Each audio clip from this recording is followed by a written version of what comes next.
আজকে আমি একটা নতুন রেসিপি আপনাদের সাথে শেয়ার করব মৌসুমি কিচেনে। সেই রেসিপিটার নাম হচ্ছে শাপলা ভাজা মাছ দিয়ে।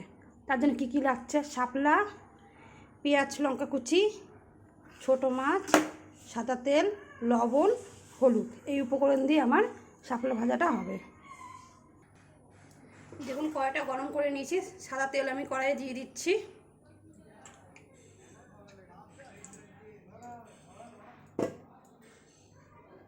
এবার আমি এই মাছটা তেলের মধ্যে দিয়ে দেব।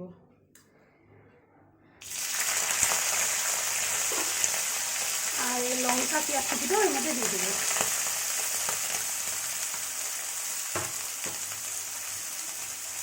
পরিমাণ মতন লবণ,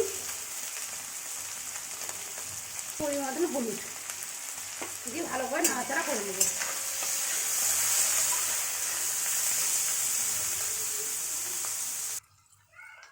আমার দেখুন পেঁয়াজটা অনেক ভাজা হয়ে এসছে। এবার আমি এই শাপলাটা দিয়ে দিব। এই যে কেটে রাখা শাপলা, এই শাপাটা আমি দিয়ে দিচ্ছি। এটা এবার ঢাকতে হবে না, এমনি নেড়ে চেড়ে ভাজা করতে হবে, ঢাকলে নরম হয়ে যায়।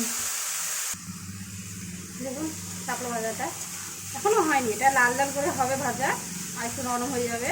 ঢেকে দিলে একেবারে বাজে হয়, এগুলো ঢাকনা ছাড়াই করতে হয় এটা। দেখুন আমার শাপলা ভাজাটা হয়ে গেছে, এবার আমি নামিয়ে দেব। দেখুন শাপলা ভাজাটা আমার রেডি। কত সুন্দর হয়েছে, মাছ দিয়ে খেতে খুব ভালো লাগে। আপনাদের যদি এই রেসিপিটা ভালো লাগে আপনার বাড়িতে করে খাবেন অবশ্যই। আর রেসিপিটা যদি ভালো লেগে থাকে অবশ্যই আমাকে লাইক, কমেন্ট, শেয়ার করবেন।